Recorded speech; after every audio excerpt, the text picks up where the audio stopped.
Hello বন্ধুরা, আমাদের অনির্বাণে কিন্তু তোমরা আগে থেকেই জানো কততম ব্যাচ জানি, 59তম ব্যাচ সামনে তোমাদের 59তম, হ্যাঁ 59 মেরিনের ব্যাচ কিন্তু স্টার্ট হয়ে গেছে, ক্লাস শুরু হয়ে গেছে। আজ তোমাদের কিসের ক্লাস হয়েছে? সকালে ফিজিক্যাল টেস্ট আর ফিজিক্স হয়েছে না সকালে? ফিজিক্স, হ্যাঁ। তো আমি যে কথাটি বলতে চাচ্ছি আর কি, দেখো আমরা কিন্তু রিটেন পরীক্ষার পাশাপাশি এখন থেকেই কিন্তু তোমাদের শারীরিক এবং সুইমিংটাও কিন্তু স্টার্ট করে দিয়েছি।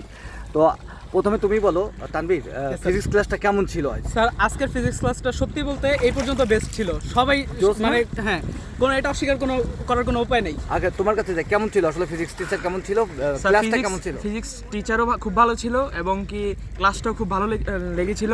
আর স্যার দায়িত্ব নিয়ে পড়ায় এবং তোমাদের মনে লেকচার শিট এবং শর্টকাট নিয়মও মনে শিখাই দিয়েছে মেরিনের জন্য, যেটা দরকার। এবং প্রত্যেকটা টপিক ধরে ধরে পড়া, এমসিকিউর যে শর্ট টপিকগুলো আছে ওগুলো স্যার সবগুলো ক্লিয়ার করে দিয়েছে স্যার। ওকে, আর কালকে দেখবো তোমাদের ম্যাথ টিচার তুষার ভাইয়া, দেখবে যে আরো ভালো। তোমাদের দেখলাম উনি যেভাবে করছে যে বিগত বছরগুলোতে কোন কোন চ্যাপ্টার থেকে কতগুলো আসছে উনি সেটাও নোট ডাউন করে ফেলছে। কালকের জন্য দেখবে, কালকে তোমাদের ম্যাথ ক্লাস। নাবিল, এদিকে তোমার নাম কি? রাফিদুল জামি। তুমি কোন জেলা থেকে আসছো মেরিনের জন্য? স্যার আমি উত্তরা থাকি স্যার। উত্তরা থেকে আসছো। তুমি কি আমাদের সেই মামুন স্যারের? ও, তুমি মাঝে কোথায় হারিয়ে গেছিলা?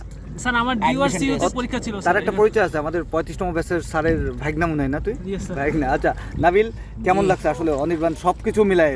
সবকিছু মিলায় বলতে জীবনের প্রথম এক্সপিরিয়েন্স সবকিছু বলে তো অনির্বাণে এসে সবকিছুই প্রথম। এই পূর্বাচলে আসা থেকে শুরু করে সুইমিং থেকে শুরু করে ফিজিক্যাল টেস্ট বলেন সবকিছু আলহামদুলিল্লাহ সবকিছুই সরাসরি। এবং একটা জিনিস আমি বলবো যে যদি অনির্বাণে না আসা হয়, কোনো ফিজিক্যাল টেস্ট হোক বা মজা করা হোক, অনির্বাণ ছাড়া কোথাও পাবেন না, সম্ভব হবে না। এটা আপনাকে আমি গ্যারান্টি দিলাম যে এরকম মজা থেকে শুরু করে সবকিছু এটা অনির্বাণ ছাড়া কোথাও পাবেন না। আচ্ছা, এখানে যেরকম মজা আছে ওইরকম প্যারাও আছে, সবকিছু আছে এখানে, পড়াশোনা আছে, পানিশমেন্টও আছে ইনশাআল্লাহ।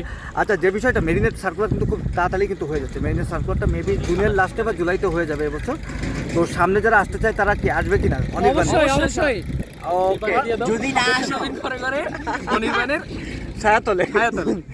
আচ্ছা, যদি ভাইয়া তোমরা যদি না আসো তাহলে একটা জিনিস বলবো, জীবনে সবচেয়ে বড় একটা রিগ্রেট থাকবে যে কিসের জন্য অনির্বাণে আসে না। এটা তোমাদেরকে আমি গ্যারান্টি দিয়ে রাখলাম। আমি অনির্বাণে ফেরা নাই।